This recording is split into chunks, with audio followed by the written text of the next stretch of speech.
جیسے مچھر وغیرہ، تو پھر اس صورت میں وہ خود پاک ہو جائے گا۔ آیت اللہ سسٹم کہتے ہیں چاہے اس کے لیے کم ہی ٹائم گزرے تب بھی وہ پاک مانا جائے۔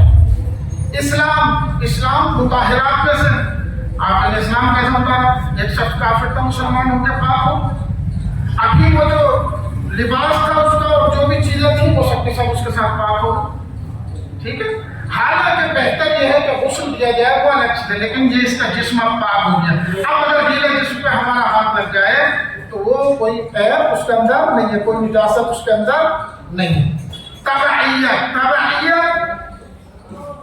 ایک شخص ہے، وہ مسلمان ہو گیا، اس کے چھوٹے بچے ہیں کہ جو نابالغ ہیں، زید مسلمان ہو گیا، اس کے چھوٹے بچے ہیں کہ جو ابھی بالغ نہیں ہوئے، ان بچوں کے اوپر آپ کیسا حکم لگائیں گے؟ اگر ماں باپ دونوں کافر ہیں تو ان کے اوپر بھی کفر کا حکم لگائے گا، اسے کہتے ہیں تبعیت۔ اگر یہ مسلمان ہو گیا ہے باپ تو ایٹومیٹک اس کے بچے کو کیا مانیں گے؟ ہم مسلمان مانیں گے، اسے کہتے ہیں تبعیت۔ تبعیت میں کوئی چیز پاک ہو جانا، یہ جیسے مثلا شراب کا جو برتن تھا یا مثلا واشنگ مشین ہے، واشنگ مشین میں ہم نجس کپڑے ڈال دیتے ہیں یا نہیں؟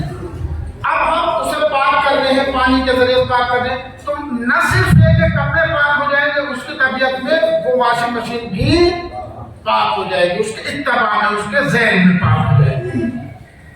عین نجاست کا زائل ہو جانا، عین نجاست کا زائل ہو جانا، مثلا ہمارے گھروں میں جانور پالے جاتے ہیں، معاملے میں گاؤں میں، یہاں تو خیر اتنے بڑے گھر ہیں نہیں، اب انسانوں کا رہنا مشکل ہو رہا ہے، جانور کہاں سے پال لیں گے؟ تو اس جانور کے مثلا گائے کے اوپر خون آ گیا، کوئی چوٹ لگ گئی، خون لگا ہوا ہے، یہ ابھی بچہ پیدا ہوا ہے شاید کا، اس کے اوپر خون لگا ہوا ہوتا ہے یا نہیں؟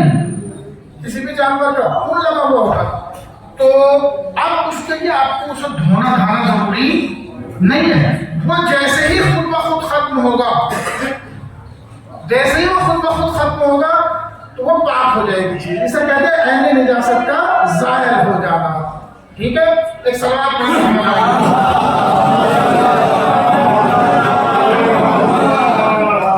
ایک اور چیز مطہرات میں ہے استبراء، جو ابھی میں نے پہلے بھی اشارہ کیا تھا۔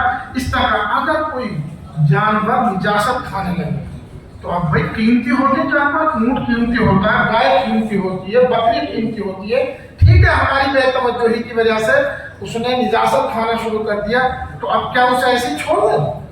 نہیں، اسلام نے اس کے لیے راہ حل پیش کی ہے، اس راہ حل پہ ہمیں توجہ دینی چاہیے۔ خصوصاً جیسے کسی کے یہاں پہ مرغی کے بچے ہیں، وہ باہر نکل جاتے، پہلے ایسا ہوتا تھا یہ فلیش والی ٹوائلٹ نہیں ہوتی تھی، وہ اس میں اپنا کھاتے پھرتے تھے، تو ایسے اگر واقعی صرف وہی کھانے ہیں تو پھر ایسے کرنا تو انڈا کھایا جا سکتا ہے، نہ اس کا گوشت استعمال کیا جا سکتا ہے، پھر کیسے کریں؟ تو ایسے جانور کو 3 دن کم سے کم قید رکھا جائے اور قید رکھ کے اسے پاک کھانا دیا جائے، ٹھیک ہے نا۔ تو اگر مثلا مرغا وغیرہ ہے گھر کا، اگر اونٹ ہے تو اونٹ کے لیے 40 دن تک اسے قید رکھا جائے اور 40 دن تک اسے پاک کھانا دیا جائے، تب جا کے اس کا استبراء ہو۔ اگر گائے ہے تو 20 دن تقریباً اسے قید رکھا جائے۔ گائے اور بھینس کا ایک ہی حکم ہوتا ہے، ہمیشہ یاد رکھیے گا، گائے اور بھینس ایک ہی حکم آتے ہیں۔ تو اگر گائے بھینس نجاست کھانے والی ہو گئی ہے تو اسے 20 دن قید رکھا جائے، تاکہ اس 20 دن میں اسے اچھی پاک صاف غذا دی جائے۔ اور اس کے علاوہ اگر بکری ہے یا اس طریقے کے جو دیگر گوشت وغیرہ ہوتے ہیں، اگر وہ ہے تو انہیں 10 دن تک قید رکھا جائے اور اس 10 دن میں انہیں پاک غذا دی جائے، تب جا کے ان کا استبراء ہوگا اور تب جا کے وہ پاک ہو جائیں گے۔ تو استبراء اس طریقے سے پاک کرتا ہے۔ مسلمان کا غائب ہو جانا یہ بھی ایک پاک کرنے کی چیز ہے۔ دیکھیے اللہ تعالیٰ نے کتنی چھوٹیں دی، ہمیں پتا ہے کہ یہ جگہ نجس تھی، یا مثلا ایک بندے مسلمان جو ہے اس کو مثلا یہ آبا جو ہے وہ نجس ہو گئی تھی، خون نکلا تھا اس کے اندر، 1 قطرہ 2 قطرہ خون کے لگ گئے تھے، ٹھیک ہے۔ اب ہمیں شک ہوا کہ یہ آبا پاک کری ہے یا نہیں، مولانا نے دیکھا دھبے تو دکھائی نہیں دے رہے خون پہ، لیکن کبھی کبھی ایسا بھی ہوتا ہے بعض خون ہلکا ہوتا ہے، زیادہ گاڑھا نہیں ہوتا، ہو سکتا ہے کہ ذہن میں یہ آ رہا ہو کہ وہ دھبا اس پر آ رہا ہے، پیشاب